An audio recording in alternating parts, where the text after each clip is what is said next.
Tuhan itu tidak memuji kita dari besar kecilnya yang dipercayakan dalam hidup kita. Tuhan itu tidak fokus kepada banyaknya jumlah kepercayaan Tuhan dalam hidup kita. Tapi yang menjadi pujian Tuhan adalah seberapa kita setia mengerjakannya. Katakan amin.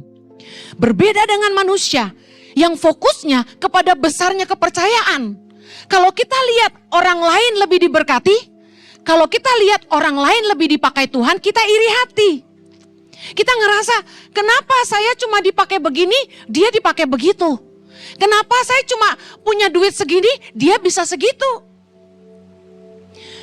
Tapi percayakan bahwa Yesus ngajarin kita. Tuhan itu gak lihat banyaknya kepercayaan yang diberikan. Karena masing-masing orang dipercayakan sesuai kesanggupan masing-masing. Tapi yang dipuji oleh Tuhan adalah kesetiaan kita.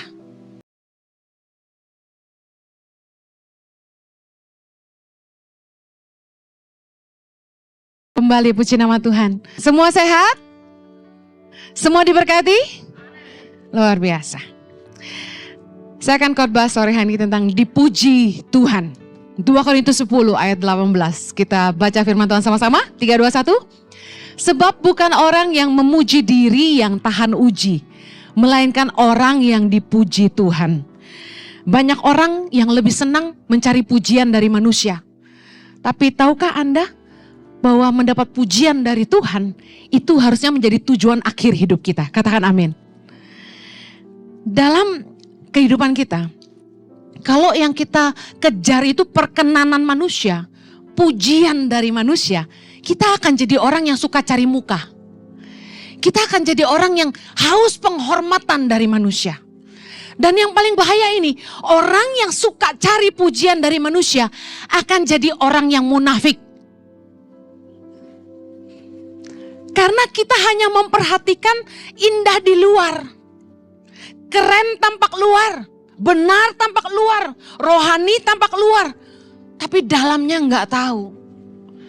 Tapi kalau fokus kita mencari pujian dari Tuhan, kita tahu bahwa Tuhan Maha Tahu. Katakan amin.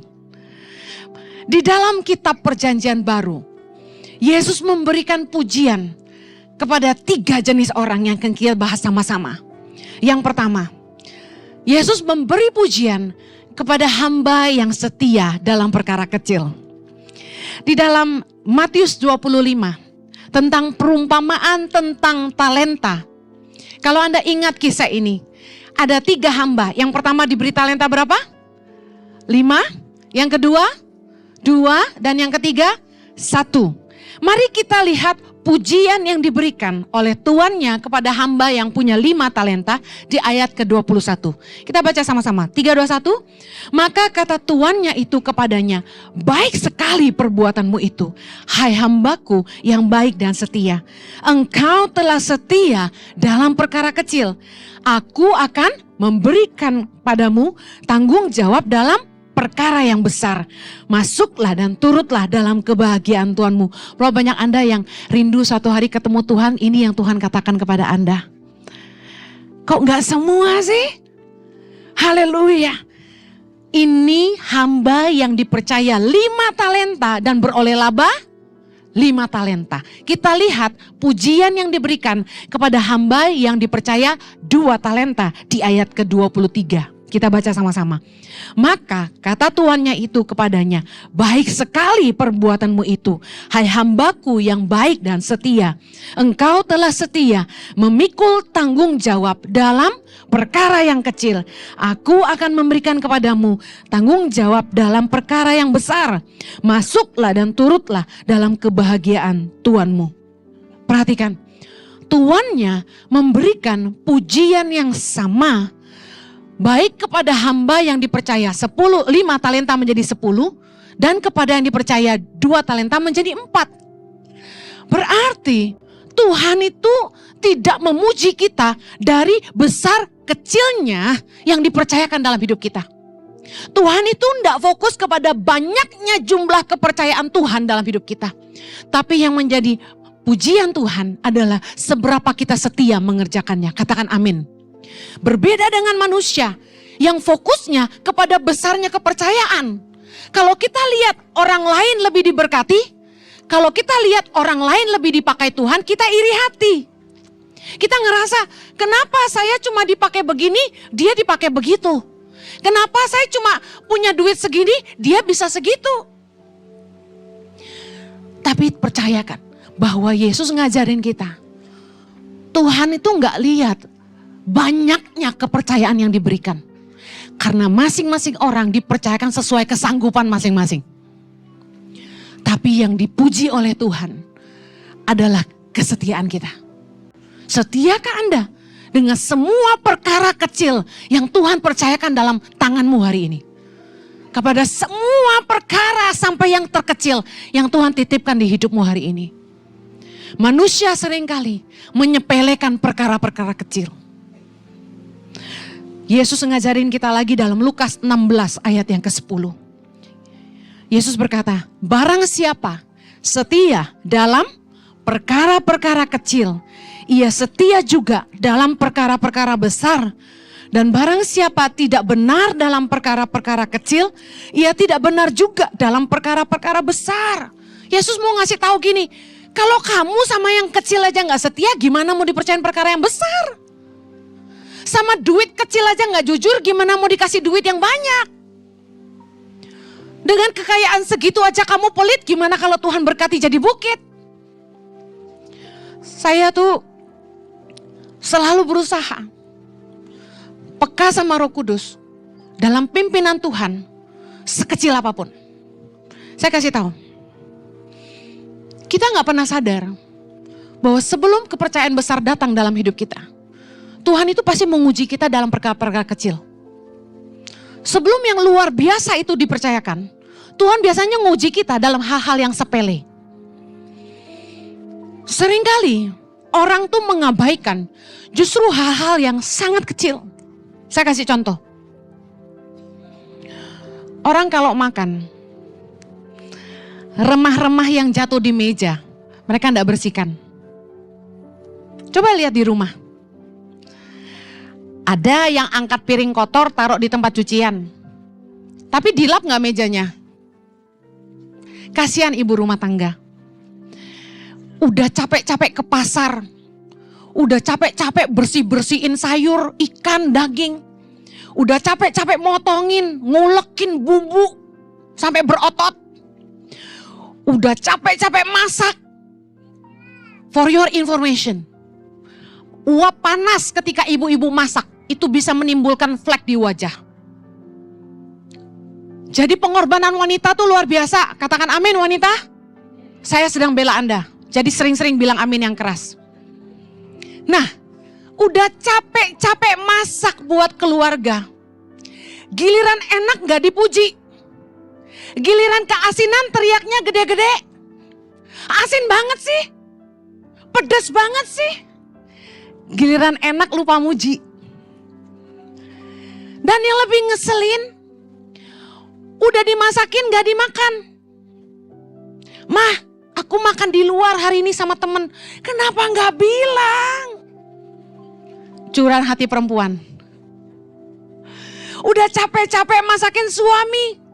Suami bilang gini, aku tadi pulang kantor udah makan sama temen mah.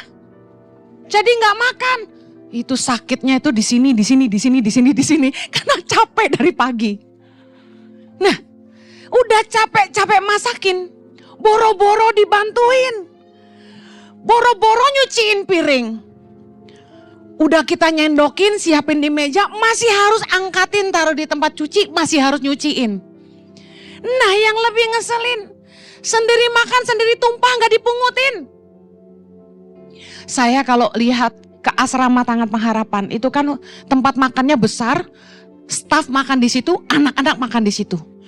Saya selalu ngeliatin, ini meja kok minyakan sih? Ini kok remah-remahnya sampai berceceran di meja sih? Kok gak dibersihin? Kok gak dilapin? Udah dimasakin, makan dibayarin, masa kita yang bersihin? Curahan hati emak-emak sore hari ini ya. Biasanya perkara-perkara nasi tumpah di lantai, remah-remah di meja, gak ada yang mau pusingin. Padahal saya mau kasih tahu, Tuhan itu nilai kita dari perkara-perkara sekecil itu.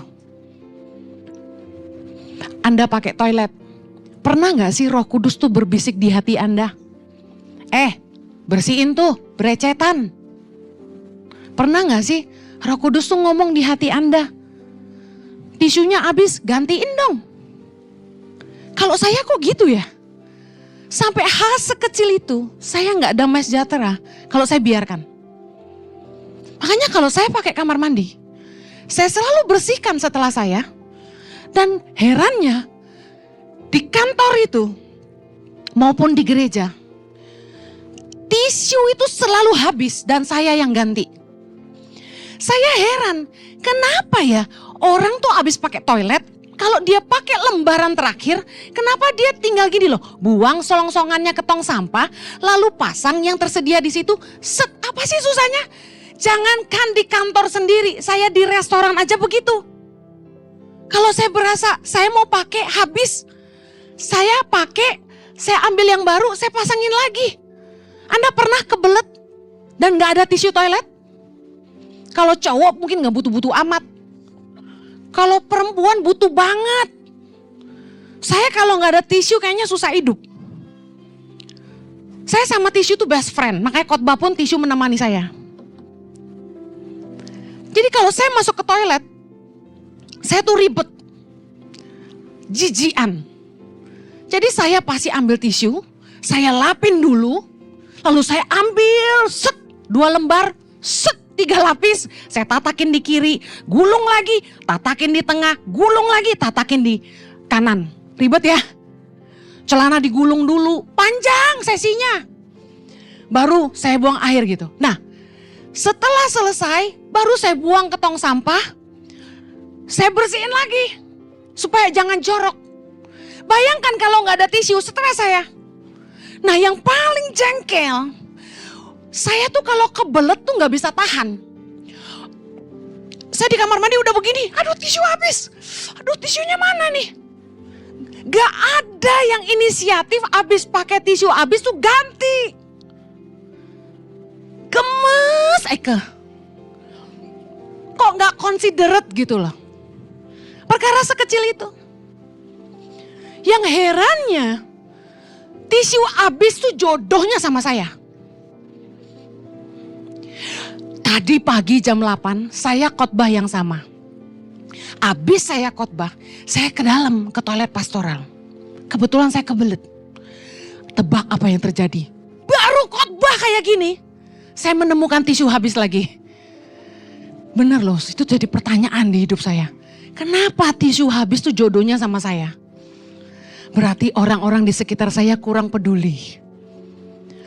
Tuhan itu nguji kita dari hal-hal sekecil itu. Anda pulang gereja habis ibadah, saya menemukan di lantai itu banyak tisu-tisu dibuang. Banyak juga yang ninggalin botol-botol bekas minum. Mungkin Anda enggak sadar, Anda pikir gini, ya biarin aja, habis ini OB yang bersihin. Hei, ibu gembala yang bersihin juga. Begitu Anda pulang, ngelengos, ninggalin sampah, saya keluar itu saya lihat, saya pungut. Kok Bu Heni jorok? Yang jorok yang buang. Bahkan saya dapat laporan dari yang ngitung persembahan. Maaf ya, persembahan kita kan yang tunai masuk ke amplop tuh. Dicemplungin ke kotak kan? Apa yang terjadi? Tisu bekas ingus dimasukin amplop, dicemplungin ke kotak persembahan. Bukan ibadah kelima, bukan, pasti ibadah lain ya. Jemaat ibadah jam 5 baik-baik, amin. Amin. Abis ini gak ada yang buang sampah ya. Bilang kanan kiri, pinter kamu. Jangan buang sampah ya. Dengar baik, saya paling gak bisa. Saya mau dimanapun. Di rumah orang, di jalanan, di gereja, di asrama. Kalau saya lihat ada sampah di lantai, sekecil apapun, saya pungut pakai tangan saya. Saya nggak geli. Saya peduli. Tuhan itu mempercayakan yang besar dalam hidup kita. Tuhan pasti sudah nguji kita dalam hal-hal kecil. Tuhan tidak mungkin percayakan saya tangan pengharapan dengan ribuan anak hari ini, kalau saya tidak peduli hal-hal sekecil itu. Kalau Anda pengen dipercaya Tuhan, setia dulu sama 2-3 orang di rumah itu. Jangan pernah tidak setia. Pertama kali saya terima donasi dari orang lain untuk nolong orang miskin. Itu nilainya 5 juta. Tiba-tiba karena ada orang yang tahu saya suka nolongin orang susah, dia nitipin ke saya tuh uang 5 juta. Saya masih ingat. Uangnya saya belanjakan baik-baik. Saya beli senilai yang dikasih sembako, saya isi, lalu saya pergi ke rumah-rumah orang miskin di Cimahi, Bandung. Bersama dengan barang bantuan dari saya sendiri. Saya bagi ke rumah-rumah jemaat bersama suami saya. Tidak saya korupsi sepeser pun. Bahkan saya belikan lebih pakai uang saya. Terus saya fotoin barang yang saya beli. Saya fotoin notanya dan saya kirim ke orang yang nitip uang. Yang nitip uang bilang gini, gak usah, gak apa-apa, gak usah difoto, saya percaya. No, manusia tetap manusia. Sebaik-baiknya orang bantu kita, suatu hari pasti curiga juga. Saya berusaha setia dalam perkara kecil. Saya tidak pernah mau nyuri-nyuri uang yang bukan milik saya. Tuhan tidak mungkin mempercayakan harta bangsa-bangsa ke dalam hidup kami, kalau bukan karena kami setia mengerjakan yang terkecil. Amin. Kalau Anda juga pengen dipercaya Tuhan harta yang lebih banyak, yuk setia dulu dengan hartamu saat ini. Anda hidup untuk diri sendiri atau Anda bisa dipercaya sama Tuhan? Apakah Anda pengelola yang setia? Karena Tuhan bukan lihat seberapa besar yang Anda miliki, tapi Tuhan lihat kesetiaan kita mengerjakan yang terkecil. Yang mau dipuji Tuhan katakan amin. Yang kedua, Yesus mengatakan orang yang dipuji Tuhan adalah mereka yang mengasihi sesama yang paling hina. Matius 25 tentang penghakiman terakhir. Di ayat 31 kita baca sama-sama. Apabila anak manusia datang dalam kemuliaannya dan semua malaikat bersama-sama dengan dia, maka ia akan bersemayam di atas tahta kemuliaannya. Lalu semua bangsa akan dikumpulkan di hadapannya dan ia akan memisahkan mereka seorang daripada seorang, sama seperti gembala memisahkan domba dari kambing. Dan ia akan menempatkan domba-domba di sebelah kanannya dan kambing-kambing di sebelah kirinya. Ayat 34. Dan raja itu akan berkata kepada mereka yang di sebelah kanannya, mari hai kamu yang diberkati oleh Bapakku, terimalah kerajaan yang telah disediakan bagimu sejak dunia dijadikan. Ayat 35 sama-sama. Sebab ketika aku lapar, kamu memberi aku makan. Ketika aku haus, kamu memberi aku minum. Ketika aku seorang asing, kamu memberi aku tumpangan. Ketika aku telanjang, kamu memberi aku pakaian. Ketika aku sakit, kamu melawat aku. Ketika aku di dalam penjara, kamu mengunjungi aku. Kita lompat ke ayat 40. Dan raja itu akan menjawab mereka, aku berkata kepadamu, sesungguhnya segala sesuatu yang kamu lakukan untuk salah seorang dari saudaraku yang paling hina ini, kamu telah melakukannya untuk aku. Anda tahu tentang kisah perikop ini, mungkin yang pernah baca, bahwa yang domba-domba mendapat pujian dari Tuhan. Karena ketika mereka menolong orang yang paling hina, yang lapar dikasih makan, yang haus diberi minum, yang telanjang diberi pakaian, yang orang asing diberi tumpangan, yang sakit dikunjungi, yang diperawat juga dirawat, yang di penjara juga dikunjungi, yang sakit dilawat. Tuhan mengaruniakan kepada mereka kehidupan kekal. Karena mereka berbuat apa yang benar dan mereka mendapat pujian dari Tuhan. Tapi kepada kambing-kambing yang di sebelah kiri, orang-orang yang masuk ke dalam api yang kekal, Yesus berkata kepada mereka, mereka mendapat bagian itu karena mereka tidak peduli. Waktu aku lapar kata Tuhan, kamu tidak kasih aku makan. Waktu aku haus, kamu tidak kasih aku minum. Waktu aku telanjang, kamu tidak kasih aku pakaian. Waktu aku orang asing, kamu tidak kasih aku tumpangan. Waktu aku sakit, kamu tidak melawat aku. Waktu aku di penjara kamu tidak mengunjungi aku. Waktu mereka tanya, kapan Tuhan engkau sakit, engkau haus, engkau lapar, telanjang dan sebagainya, kami tidak mengunjungi engkau. Yesus bilang ini, apa saja yang tidak kamu lakukan kepada saudaramu yang paling hina, tidak kamu lakukan untuk aku. Saya belajar, orang yang dapat pujian dari Tuhan adalah mereka yang peduli kepada orang-orang lemah. Orang-orang yang peduli sama orang-orang yang hina. Kita harus bersyukur dalam hidup kita. Kalau dalam hidup ini kita ketemu sama orang-orang yang hina, yang membutuhkan pertolongan kita. Kenapa? Karena ternyata gini, melalui mereka kita dikasih kesempatan sama Tuhan. Saya ulangi, kita dikasih kesempatan sama Tuhan untuk belajar mengasihi Tuhan. Karena Yesus bilang, barang siapa mengasihi sesamamu yang paling hina, kamu lakukan itu untuk aku.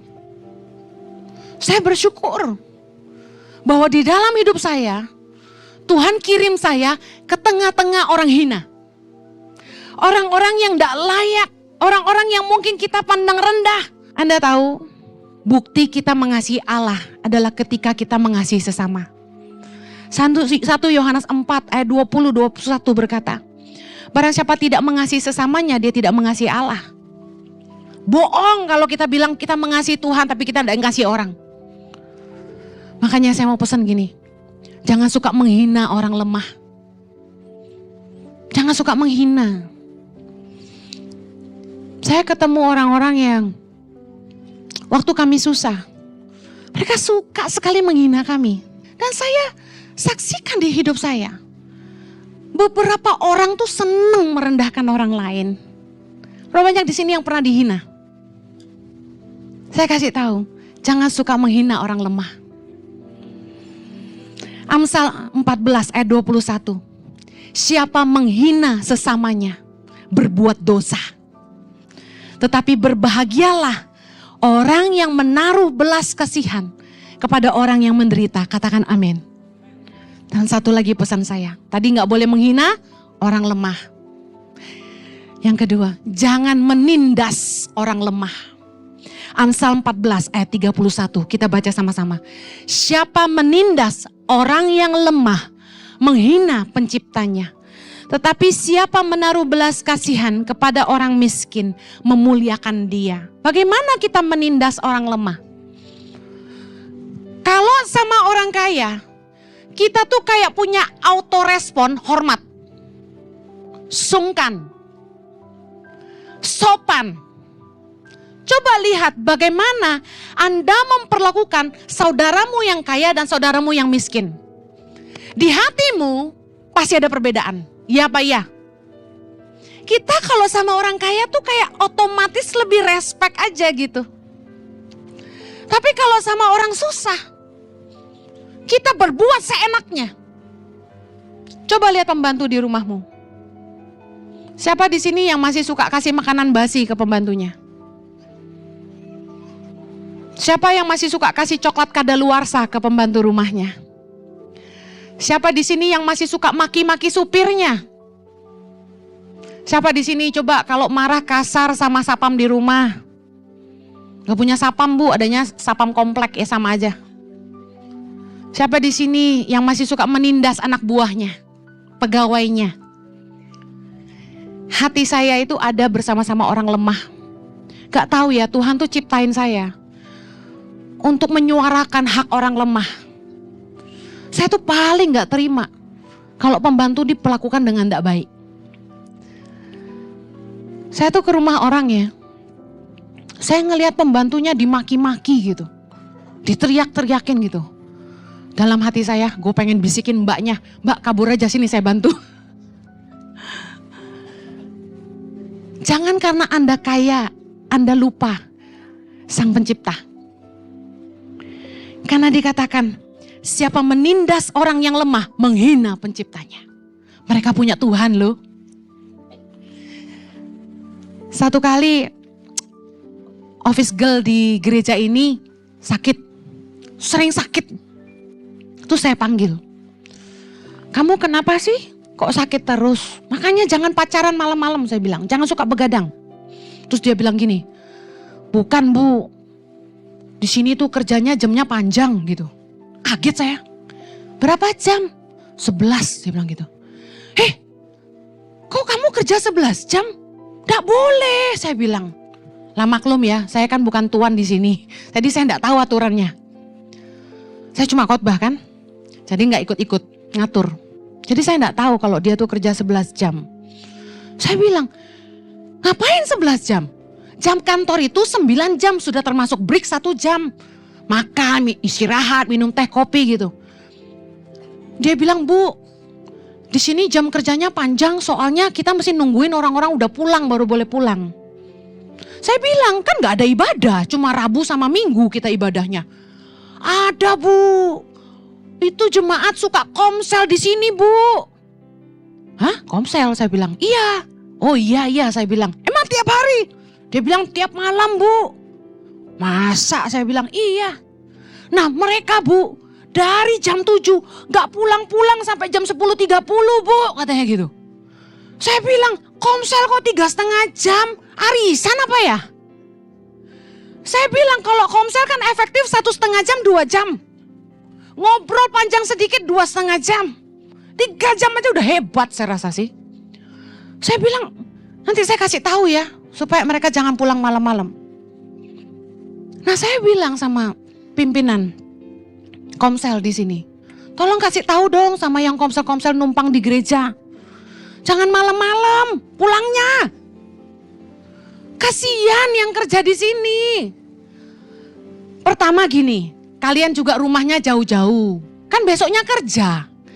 Kalau pulang dari gereja malam-malam nanti istrimu marah loh. Dikira gereja ini menyesatkan. Terus kalau pulang sampai rumah tengah malam kamu kecapean. Besok pagi kerja ngantuk. Nggak produktif kan? Terus yang jagain pintu nggak pulang-pulang. Karena OB di sini setelah pada pulang mereka harus cuci WC. Mereka harus buang sampah. Matiin lampu, matiin AC, kunci pintu, kunci roaring door. Ceritanya panjang nggak tuh? Mereka nggak bisa langsung pulang. Saya bilang gini sama suami saya memang bukan bos di sini. Tapi paling enggak kita harus mengasihani orang-orang paling lemah di sini. Amin. Yuk. Karena saya enggak punya otoritas, saya ngomongnya di mimbar. Kasihanilah mereka. Mereka orang terkecil mungkin dipandangnya di sini. Mungkin cleaner-cleaner di gereja ini enggak dipandang sama Anda. Tapi kasihilah mereka. Janganlah buang sampah sembarangan di lantai. Jangan tinggalin botol-botol. Kalau pakai toilet yang benar, jangan nyusahin orang. Saya kalau makan di restoran, saya kasih tahu. Itu sampah-sampah saya jadiin satu. Mangkok-mangkok yang sama ukurannya saya tumpuk. Piring-piring yang sama ukurannya saya tumpuk. Sendok garpu saya jadikan satu. Gelas-gelas saya kumpulin. Kurang kerjaan Bu Heni? Enggak. Prinsip hidup saya harus jadi berkat. Biarpun saya makan di situ saya bayar, plus kasih tips lagi. Minimal warna biru. Saya selalu berusaha meringankan beban orang yang susah. Karena yang kerja jadi waitress tuh gajinya gak seberapa saudara. Jadi kalau kita bisa ngurangi penderitaan mereka sedikit, mari lakukanlah. Jangan menindas orang lemah, jangan semena-mena sama pembantu di rumah. Jangan diteriak-teriakin, dimaki-makiin. Jangan dibentak-bentak. Coba tuh Anda kerja di kantor 9 jam, pembantumu kerja berapa jam? Sayangilah mereka, jangan tindas mereka. Amin. Anda akan dapat pujian dari Tuhan. Orang yang menaruh belaskan kasihan sama orang lemah itu diberkati Tuhan. Katakan amin. Amsal 19 ayat 17 berkata, siapa menaruh belas kasihan pada orang lemah memiutangi Tuhan yang pasti akan membalasnya. Yang mau dibalas Tuhan katakan amin. Yang terakhir, Tuhan memberi pujian kepada mereka yang sungguh-sungguh percaya. Anda tahu dalam Perjanjian Baru, Yesus itu pernah memuji 2 orang karena iman mereka. Yang pertama, seorang perwira di Kapernaum yang hambanya sakit lumpuh. Yang kedua, perempuan Kanaan yang anaknya kerasukan setan. Anda bisa lihat ayatnya di rumah nanti. Matius 8 ayat 5 sampai 13. Perwira di Kapernaum. Dan Matius 15 ayat 21 sampai 28. Kenapa Yesus memuji mereka? Karena mereka sungguh-sungguh percaya. Punya iman yang luar biasa kepada Tuhan. Dan Tuhan sampai ngomong gini, belum pernah aku menemukan iman sebesar ini di antara orang Israel, kata Yesus. Dan Yesus juga bilang sama perempuan itu, hai ibu, besar imanmu, maka jadilah kepadamu seperti yang kau kehendaki. Tuhan itu mau kita punya iman yang sungguh-sungguh kepada Tuhan. Tuhan mau kita tuh belajar percaya sama Tuhan. Kenapa? Matius 24. Saya ingin Anda baca ayat 6 sama-sama saya sampai 13. 3, 2, 1. Kamu akan mendengar deru perang atau kabar-kabar tentang perang. Namun berawas-awaslah, jangan kamu gelisah. Sebab semuanya itu harus terjadi, tetapi itu belum kesudahannya. Sebab bangsa akan bangkit melawan bangsa, dan kerajaan melawan kerajaan. Akan ada kelaparan dan gempa bumi di berbagai tempat. Akan tetapi semuanya itu barulah permulaan penderitaan menjelang zaman baru. Ayat 9. Pada waktu itu kamu akan diserahkan supaya disiksa. Dan kamu akan dibunuh dan akan dibenci semua bangsa oleh karena namaku. Dan banyak orang akan murtad dan mereka akan saling menyerahkan dan saling membenci. Banyak nabi palsu akan muncul dan menyesatkan banyak orang. Dan karena makin bertambahnya kedurhakaan, maka kasih kebanyakan orang akan menjadi dingin. Baca sama-sama ayat 13. Tetapi orang yang bertahan sampai pada kesudahannya akan selamat. Katakan amin. Kenapa Tuhan mencari iman-iman yang teguh kepada Tuhan? Karena kita akan mengalami hari-hari yang sulit.